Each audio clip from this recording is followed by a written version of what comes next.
अशोकजींना महाराष्ट्र भूषण पुरस्कार मिळाल्याचा आम्हाला खूप आनंद झाला। भस्म मध्ये त्यांनी भस्मच्या वेळेला तर त्यांनी माझ्याकडून एकही पैसा घेतला नाही, इतकी त्यांना ती भूमिका, तो चित्रपटाचे एफर्ट्स, त्याचं वेगळेपण त्यांना आवडलं होतं। तर असे जे अशोक सराफ आहेत त्यांना हा पुरस्कार मिळाला।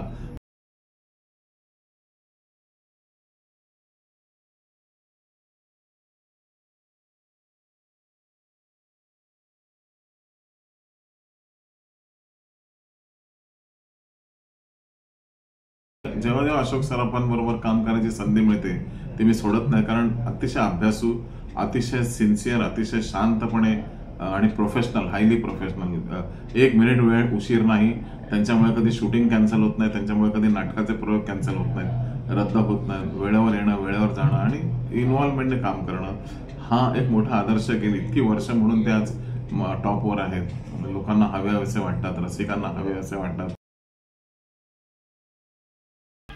मी म्हणलं मी वाजवली शिटी जणू मुरली धराची मुरलीच।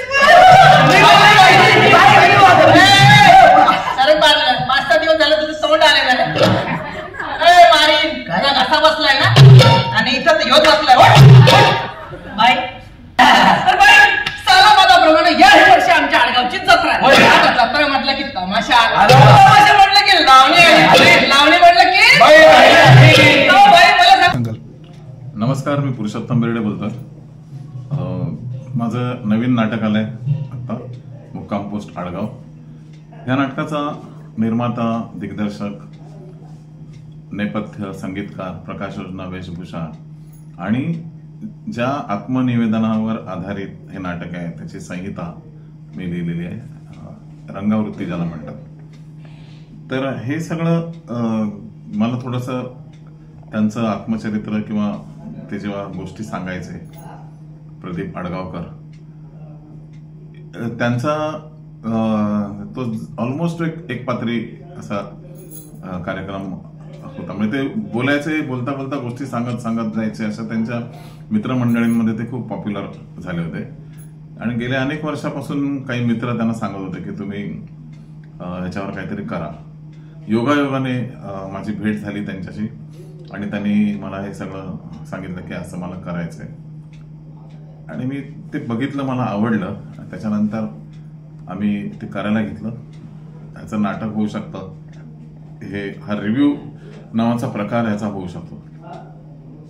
रिव्ह्यू हा एक नाटकाचा, एक आविष्काराची एक पद्धत आहे की त्याच्यामध्ये सलग कथानक असं नसतं, कुठची गोष्ट नसते, पण एक सूत्र असतं। एक सूत्र, त्या सूत्रातून मनोरंजनात्मक गोष्टी किंवा कलात्मक गोष्टी सांगत सांगत एका मूळ मुद्द्याकडे किंवा एका काही सामाजिक विषयाकडे ते नाटक तुम्हाला घेऊन जातं। लेखकाला जे सांगायचं असतं ते ओघाने हळूहळू हळूहळू करत ते सांगितलं जातं। वेगवेगळ्या प्रसंगातून, वेगवेगळ्या नृत्यातून, संगीतातून, संवादातून, आत्मनिवेदनातून, सूत्रधार आणि सोंगाड्या वगैरे लोकनाट्यात जसा प्रकार असतो तशा पद्धतीने ते सांगितलं जातं आणि त्याच्यातून ते नाटक फुलत जातं। तर हा प्रकार, ही संहिता एक वेगळी तयार होती, पण दिग्दर्शक म्हणून मी त्याची रिहर्सलमध्ये ती संहिता, त्याचं एक आम्ही डिस्कशन केलं आधी, कसं असायला पाहिजे, काय असायला पाहिजे, आणि त्यातून ती संहिता घडत घडत गेली आणि त्यातून हे नाटक उभं राहिलं। हे एवढे कलाकार वापरण्याचं कारणच ते आहे की ती त्याची गरज आहे ह्या फॉर्मची। हा फॉर्म ह्यापूर्वी रिव्ह्यू मराठी रंगभूमीवर वाऱ्यावरची वरात मधून घेऊन गेलेला आहे, सई परांजपेंचा नांदा सौख्यभरे मधून, त्यात तर 5च पात्र होती।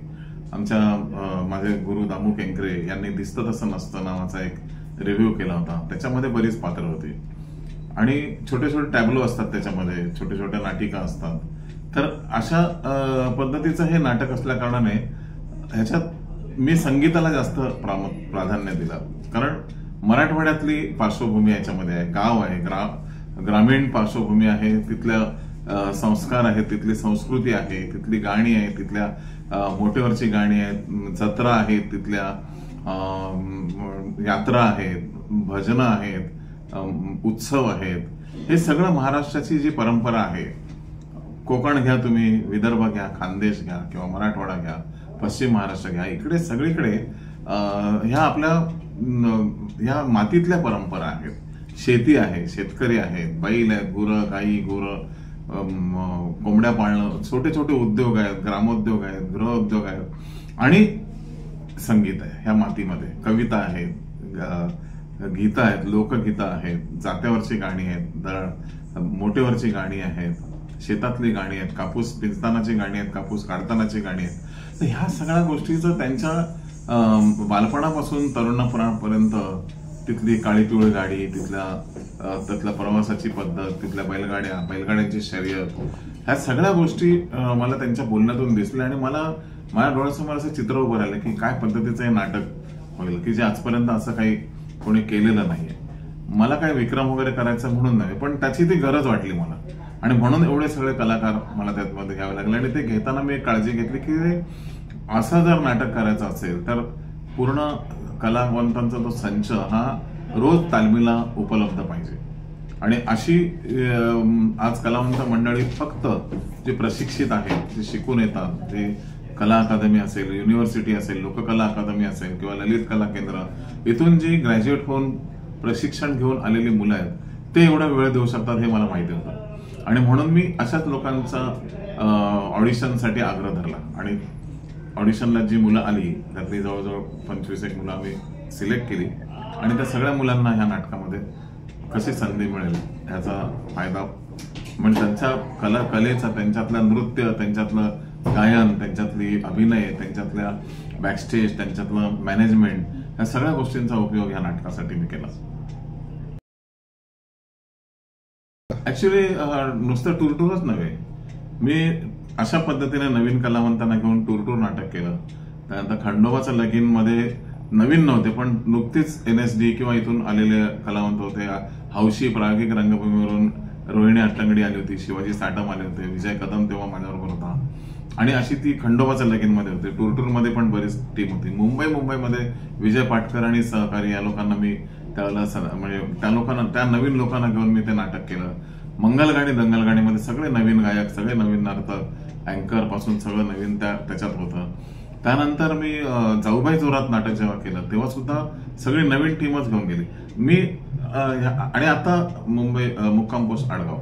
तर ह्या नवीन लोकांना घेण्यामध्ये एक फायदा असतो. जसं मी चित्रकार आहे बेसिकली, पॅलेटमध्ये जे रंग असतात ना फ्रेश असतात, ते कॅनव्हासवर तुम्हाला जर उतरवायचे असतील तर ते रंग त्या पद्धतीने अप्लाय करावे लागतात. म्हणून हे अप्लाइड थिएटर पद्धतीने मी हे केलं. तर अशी मंडळी याच्यामध्ये त्या नाटकांमध्ये येऊन गेले आणि हे जे रंगकाम आहे कॅनव्हासवर ते फ्रेश रंग, फ्रेश ब्रश, फ्रेश त्याच्यावरून मारले गेलेले फटकारे, ह्याच्यातून एक नवीन चित्र जे उमटतं तशा पद्धतीने मला रिहर्सल गरज होती. मला सिरियल मधले लोक दुसऱ्या नाटकात काम करत त्यांचे प्रयोग आहेत भरपूर, मग सिनेमातली मंडळी यांची मला गरज वाटली नाही. याचं कारण मला अशी 2 ते रात्री 8 किंवा सकाळपासून रात्रीपर्यंत वेळ देणारे कलावंत हवे होते, प्रशिक्षित कलावंत हवे होते, चांगले कलावंत होते जे पुढे नामवंत होतील, भले आता नसतील ते. आणि प्रदीप आडगावकरांसारखा एक सिनियर माणूस ज्याचं पहिलं व्यावसायिक नाटक आहे, त्यांनी आतापर्यंत CEO म्हणून काम केलं फार्मास्युटिकल कंपनी, ते शेतकरी आहेत. नाटक ह्या विषयाचे त्यांचा अलीकडे संबंध आला, एक प्रेक्षक म्हणून संबंध होता. नंतर चंद्रशेखर भागवत पुण्याचे आहेत, त्यांनी निळू फुले, शरद तळवळकर यांच्याबरोबर कामं केलेली आहेत. हे 2 सिनियर लोक सोडली तर बाकी सगळी ही मुलं प्रथमच पदार्पण करतायत व्यावसायिक रंगभूमीवर. तर हे सगळं करत असताना मला टूरटूरची नेहमीच आठवण. मी परवाच म्हटलं की ह्याच्यामध्ये भावी विजय कदम आहे, भावी लक्ष्मीकांत बेर्डे आहे, ह्याच्यामध्ये सुधीर जोशी आहेत. ह्यात सगळी ती मंडळी त्यावेळेला स्ट्रगल करणारी, आता जी स्ट्रगल करतात त्या मंडळींना रसिकांनी भरभरून जर दाद दिली तर ही मंडळी तुम्हाला काही दिवसांनी वेगवेगळ्या नाटकातून, सिनेमातून सगळीकडून दिसतील. तर एक कुठेतरी ब्रेक मिळाला पाहिजे असतो, तो ब्रेक ह्या नाटकामध्ये ह्या सगळ्यांना मिळणार आहे. मी आणि लक्ष्मीकांत लहानपणापासून आम्ही आमच्या समाजात, शाळेमध्ये, स्नेहसंमेलनामध्ये एकत्र आम्हाला खूप मागणी असायची. आणि शाळेमध्ये सुद्धा 2 वर्षाची गॅप होती आमच्यामध्ये. मी 8वीत तर तो 6वीत, मग मी 9वीत तर तो 7वीत, अशा मागे होता 2 वर्ष माझ्या. त्यामुळे आम्ही नंतर आमच्या समाजात एकत्र, मग जेव्हा शाळा कॉलेज संपलं तेव्हा आम्ही या मंडळी सादर करूया नावाच्या संस्थेमध्ये लक्ष्मीकांत होता आणि तिथून अलवारा डाकू नावाचं नाटक स्पर्धेला आम्ही उतरवलं होतं. त्या स्पर्धेमध्ये लक्ष्मीकांत काम करत होता, पण तोपर्यंत त्याची 2-3 व्यावसायिक नाटकं आली होती आणि त्यांचे 101 प्रयोग झाल्यामुळे त्याला त्या नाटकातून आमच्या स्पर्धेला उतरता आलं नाही. पण त्याच्या आधी आम्ही हौशी लेव्हलवर भाऊ बेर्डे नावाची आमच्या दोघांचीच एक संस्था होती. त्या दोघांच्या आमच्या संस्थेतून आम्ही 2 पात्री 3 पात्री अशी नाटकं केले होते. आम्ही बतावणी करायचो 2-2, 3-3 तास आणि मी ढोलकी वाजवतो, तो सोंगाडे म्हणून काम करायचा. तर ह्या सगळ्या गोष्टी क्लिक व्हायच्या, पटापट लोक त्याला रिस्पॉन्स द्यायचे आणि आम्हाला बरेच कॉन्ट्रॅक्ट शो पण मिळायचे. नंतर मग मी जे मध्ये गेलो, मी तो भवन्स कॉलेजला गेला. मग कॉलेजमध्ये थोडंसं आमचं वाटा वेगळ्या झाल्या. तोपर्यंत नंतर तो साहित्य संघात व्यावसायिक नट म्हणून कामाला लागला आणि मग इथे मी चित्रकार म्हणून ऍडव्हर्टायझिंग मध्ये मी माझी कामं सुरू केली. मग आम्ही परत एकत्र आलो. ते टूर जेव्हा मला व्यावसायिक नाटक करायची संधी मिळाली त्यावेळेला मी लक्ष्मीकांत बेर्डे, विजय कदम यांच्यासाठी दिलीप प्रभावळकर आणि भक्ती बर्वे अशी डोळ्यासमोर ठेवून टूर नाटक लिहिलं. त्यामुळे मला दिलीप प्रभावळकर आणि भक्ती बर्वे मिळाले नाहीत त्यावेळेला, दुसऱ्या नाटकात बिझी होतो. म्हणून मी चित्रा पालेकर आणि सुधीर जोशी आणि लक्ष्मीकांत, विजय कदम अशी कास्ट घेऊन आम्ही टूर नाटक सुरू केलं. बाकीची सगळी नवीन मंडळी घेतली. नवीन म्हणजे ते कुठे ना कुठेतरी व्यावसायिक रंगभूमीवर एखाद दुसऱ्या नाटकात येऊन गेले होते. पण ह्या सगळ्या लोकांना प्रथम प्रकाशात आणलं ते टूर नाटकाने, इतकी त्याची पॉप्युलरिटी होती. त्यामुळे नाटकाचं म्हणजे लक्ष्मीकांतपेक्षा मी जरी 2 वर्षांनी मोठा असलो, खरं तर आम्ही चुलत भाऊ आहोत. म्हणजे आमच्या सख्ख पेक्षाही जास्त नातं आमचं ह्या नाटकांमुळे किंवा आमच्या ऍक्टिव्हिटीजमुळे आलं. आणि 2 वर्ष मी जरी मोठा असलो तरी सुद्धा नाटकामध्ये लक्ष्मीकांत सिनियर होत गेला. मग व्यावसायिक नाटकात तो होता. त्यामुळे मी जेव्हा टूर नाटक केलं त्यावेळेला लक्ष्मीकांतचा अनुभव खूप मोठा होता व्यावसायिक रंगभूमीचा. त्यामुळे तो मला सगळं सल्ला द्यायचा की असं करूया तसं करूया. आणि मग आम्ही टूर नाटक मी प्रोड्यूस केलं. त्याच्या मागे तो सल्लागार म्हणून सतत असायचा. तर हे आमचं एक व्यावसायिक असं बॉन्डिंग होतं, नातं होतं. ते ह्या नाटकांमुळे आम्ही जास्त एकत्र आलं आमचं नाटक. आणि बरेच नवीन लोक लक्ष्मीकांतने मला इंट्रोड्यूस, कारण मी ऍडव्हर्टायझिंग मधला माणूस, व्यावसायिक नाटक हे बघण्यापुरतं होतं माझ्यासाठी. मी प्रायोगिक रंगभूमीवरून छबिलदास वगैरे करत आलो. त्यामुळे त्या क्षेत्रामध्ये, त्या सर्कलमध्ये माझ्यापेक्षा लक्ष्मीकांत जास्त वावर होता. त्याचा मला टूर मध्ये जास्त उपयोग झाला. पुढे सिनेमा जेव्हा केले तेव्हा माझ्या प्रत्येक सिनेमाचं टायटल तुम्ही बघाल तर सुरुवातीला पहिलं नाव येतं लक्ष्मीकांत, सूत्रधार लक्ष्मीकांत बेर्डे किंवा सल्लागार लक्ष्मीकांत बेर्डे असं येतं. तर तो सिनेमाच्या बाबतीत पण मला सिनियर होता आणि मग माझा तो तिथे सल्लागार ठरला. असं आमचं एक भावनिक आणि सामाजिक म्हणा किंवा व्यावसायिक नातं हे होतं आणि ते खूप वर्ष टिकलं. किस्से भरपूर आहेत. म्हणजे खरं म्हणजे आम्ही मी आणि लक्ष्मीकांत आमचं जरा सिरियस नातं होतं. म्हणजे लक्ष्मीकांतची इमेज जरी विनोदी असली तरी माझ्याबरोबर माझं थिंकिंग, माझं सगळं ऍडव्हर्टायझिंगचं विश्व आणि म्हणजे सिनेमा बघण्याचं लायकिंग हे सगळं जरा वेगळं होतं आणि लक्ष्मीकांतचं वेगळं होतं. त्यामुळे आमच्यामध्ये डिस्कशन्स फार कमी व्हायचे, बोलणं खूप कमी व्हायचं. जे व्हायचं ते सगळं डिस्कशन आणि फायनल लेवलचा रिझल्ट. मी ह्याचं काय होतं, हा कास्टिंग मध्ये तो कसा होईल, ते कसं होईल, ह्या लेवलच आमचं असायचं. चर्चा अशा फार आम्ही कमी केल्या. त्यामुळे माझ्याबद्दल त्याला एक असा क्रिएटिव्ह आदर खूप होता कारण मी ऑन द स्पॉट काय नवीन वेगळ्या आयडिया करायचो, हे करायचो. त्याचं त्याला जाम कौतुक होतं. त्याच्या घरामध्ये सुद्धा मला म्हणजे माझं कौतुक जास्त व्हायचं आणि थोडीशी त्याच्यामध्ये कधी ती अशी जेलसी यायची. म्हणून माझा रिझल्ट घरी सांगायला द्यायचा नाही. मी जर मला भरपूर मार्क मिळायचे आणि भरपूर पटापट. आणि लक्ष्मीकांत रखडत एसएससी झाला, रखडत पुढे कॉलेजला त्याने फर्स्ट इयर नंतर सेकंड इयर नंतर त्याने कॉलेजात सोडलं. कारण त्याला इतका डिमांड आला रंगभूमीवर की त्याला कॉलेजमुळे करायला वेळच मिळाला नाही, अभ्यास पूर्ण करायला वेळ नाही मिळाला. त्यामुळे त्याच्या मनात ती एक हे होते की मी पूर्ण शिक्षण होऊन सिल्वर मेडल हे ते सगळे मला त्याच्यात पुरस्कार पण मिळाले. तर असं आमचं ते एक थोडंसं ज्याला म्हणतात ना की दरारा पण होता. त्याच्या वलयाचा मला दरारा होता आणि माझ्या एकंदर क्रिएटिव्हिटीचा त्याला दरारा होता. त्यामुळे आम्ही पुण्याला सुद्धा एकत्र जरी त्याच्या गाडीतून किंवा आम्ही एकत्र जरी गेलो कधी तरी 2-3 तास आम्ही मध्ये शांतपणे प्रवास केलेला आहे. गप्पा नाही मारल्यात किंवा काही नाही. विषय आमचे फार वेगळे असायचे. मला विशेषतः इंडस्ट्रीतल्या गॉसिपिंग मध्ये किंवा काय इंटरेस्ट नसल्यामुळे विषय फार कमी असायचे आणि मी पाहिलेले सिनेमे त्याने पाहिलेले नसायचे, त्याने पाहिलेले सिनेमे मी पाहिलेले नसायचे, त्यामुळे त्याच्यात पुढे डिस्कशनला गतीच नव्हती. एकंदर त्या आठवणी सगळ्यांना मी दोन्ही सिनेमांचा निर्माता पण असल्यामुळे, दिग्दर्शक असल्यामुळे त्याच्या अशा गमतीच्या आठवणी, गंमत करायला वेळच नव्हती. पहिली गोष्ट म्हणजे मी सतत बिझी असायचो प्रोडक्शन प्लॅनिंगमध्ये, रिहर्सलमध्ये, शूटिंगमध्ये, त्याच्या एडिटिंगमध्ये. पण ही जी टीम होती लक्ष्मीकांत आणि कलावंत टीम, ते शूटिंग संपल्यानंतर त्यांच्या लोकेशनवर हे बरं, लक्ष्मीकांत हा खूप सिरियस होता या बाबतीत. म्हणजे एखादा चांगले दिग्दर्शक जर असेल तर त्याच्याबरोबर त्याचं डिस्कशन हे ते खूप चालायचं. म्हणजे माझ्याशी तर सतत आमच्या गप्पा व्हायच्या त्या ह्या लेवलवरच व्हायच्या की त्याचा नेहमी कटाक्ष असायचा की तू ट्रेन असाच डायरेक्ट. माझी पण इच्छा नव्हती की, त्यामुळे गिरीश खाणेकरांना त्याने सांगितलं की पुरुषोत्तमला तुम्ही असिस्टंट म्हणून त्या ग्रुपमध्ये घ्या, कारण त्याला पुढे सिनेमा करायचा. आणि मग मी तिथून आलो. त्याच्यानंतर मग आणखी काही गोष्टी अशा मिळाल्या की ज्या लक्ष्मीकांतच्या सपोर्टमुळे बऱ्याचशा इझी झाल्या. त्यामुळे गमती ज्या व्हायच्या त्या कलावंतांमध्ये व्हायच्या सगळ्या.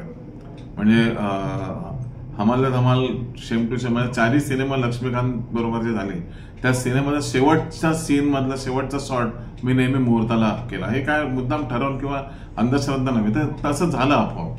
कारण पहिल्यांदा लक्ष्मीकांत आणि यांनी सुरू करायचं होतं, त्यामुळे ते योगायोगाने ते तसंच घडत गेलं. शूटिंगच्या वेळेला त्याचं जे कॅरेक्टर आहे ते फुलवण्यामध्येच जास्त वेळ द्यायचा, त्यामुळे त्यातून घटना, अशा विनोदी घटना फार कमी घडायच्या. सगळं गंभीरच मामला होता सगळा. तो सिनेमा पहिलाच होता माझा एकदम. त्यामुळे अशा पद्धतीने सगळं शूटिंग चाललं होतं. पण अनिल कपूर आणि लक्ष्मीकांत यांच्या कॉम्बिनेशन मधून जे शूटिंग करायचं होतं ते एका दिवसात आम्ही सगळं पार पडलं हमाल धमालमध्ये. आणि ते करताना बऱ्याच गोष्टीची काळजी घ्यावी लागली आणि अशा काही गोष्टी होत्या त्याच्यामध्ये. अशोक सराफांबद्दलच सांगावं लागेल. सिनेमाबद्दल तर आहेच, पण अशोकजींना हा जो पुरस्कार मिळाला ती अतिशय मोठी गोष्ट आहे. अशोकजींना महाराष्ट्र भूषण पुरस्कार मिळाल्याचा आम्हाला खूप आनंद झाला. मला सुद्धा बऱ्याच लोकांचे फोन आले की तुम्हाला त्याच्याबद्दल काय वाटतंय वगैरे. मी काही वर्तमानपत्रांसाठी लेख पडलेले. जी गोष्ट लक्ष्मीकांत बद्दल मला वाटत होती तीच अशोकजींबद्दल. कारण त्यांना तर आम्ही लहानपणापासून, म्हणजे आमच्या तरुणपणापासून मी त्यांना पण पाहतोय आणि त्यांची जी काम करण्याची पद्धत, कधी कधी ते मला त्यांच्यावर काम करायला मिळेल असं मी इमॅजिन पण नव्हतं केलं. तर माझ्या ह्या लागोपाठ लक्ष्मीकांतच्या 4 चित्रपटानंतर पहिल्यांदा त्यांनी माझ्यावर काम केलं. ते म्हणजे घायाळ या सिनेमामध्ये प्रेमचंद्र त्याचे निर्माते होते आणि अतिशय सुंदर रोल होता. भस्म मध्ये त्यांनी भस्मच्या वेळेला तर त्यांनी माझ्याकडून एकही पैसा घेतला नाही, इतकी त्यांना ती भूमिका, तो चित्रपटाचे एफर्ट्स, त्याचं वेगळे पण त्यांना आवडलं होतं. तर असे जे अशोक सराफ आहेत त्यांना हा पुरस्कार मिळाला. माझ्या सगळ्याच चित्रपटामध्ये त्यांच्या निशाणी डावांतामध्ये त्यांची जी भूमिका होती त्याच्यासाठी, ती भाषा अवगत करण्यासाठी एक विद्यार्थी आम्ही त्यांच्यासाठी ठेवला होता. त्याबरोबर सिन्सिअरली त्यांनी ती भाषा, तिकडचे हेल, तिकडची पद्धत सगळी शिकून घेतली आणि खानदेशातला तो बॅकग्राऊंडचा सिनेमा निशाणी डावांता त्यांनी केला. त्यामुळे जेव्हा जेव्हा अशोक सराफांबरोबर काम करायची संधी मिळते ते मी सोडत नाही. कारण अतिशय अभ्यासू, अतिशय सिन्सिअर, अतिशय शांतपणे आणि प्रोफेशनल, हायली प्रोफेशनल. 1 मिनिट वेळ उशीर नाही. त्यांच्यामुळे कधी शूटिंग कॅन्सल होत नाही, त्यांच्यामुळे कधी नाटकाचे प्रयोग कॅन्सल होत नाहीत, रद्द होत नाहीत. वेळेवर येणं, वेळेवर जाणं आणि इन्व्हॉल्वमेंटने काम करणं हा एक मोठा आदर्श गेली इतकी वर्ष म्हणून ते आज टॉपवर आहेत. लोकांना हवे असे वाटतात, रसिकांना हवे असे वाटतात बिकॉज ऑफ त्यांचं हे सगळं काम. हे नाटक सर्वांनी बघितलं पाहिजे. याचं कारण ते फुल ऑफ एंटरटेनमेंट आहे.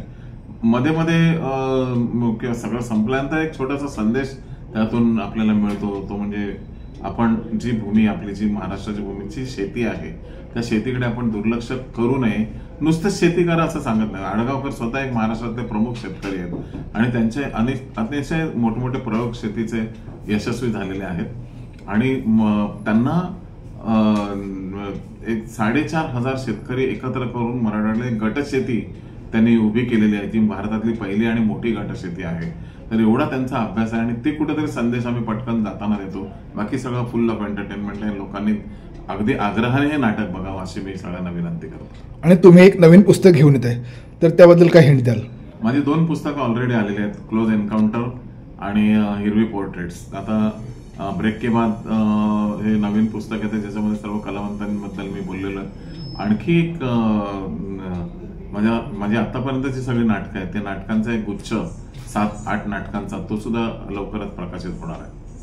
आणि एक शेवटचा प्रश्न, तुम्ही पुन्हा एक नवीन चित्रपट घेऊन याल का? डेफिनेटली येणार. आता मी सध्या मी एका वेळेला एकच माध्यम हँडल करतो. कधी वाद्यवृंद, कधी चित्रपट, कधी नाटक, कधी इव्हेंट्स. तर आता सध्या मी नाटकं करतोय. एक 2-3 नाटकं झाल्यानंतर सिनेमाकडे मी डेफिनेटली माझ्या डोक्यात आहे आणि तो करणारच. खूप खूप धन्यवाद सर, तुम्ही तुमचा मौल्यवान वेळ दिलात. थँक्यू. धन्यवाद.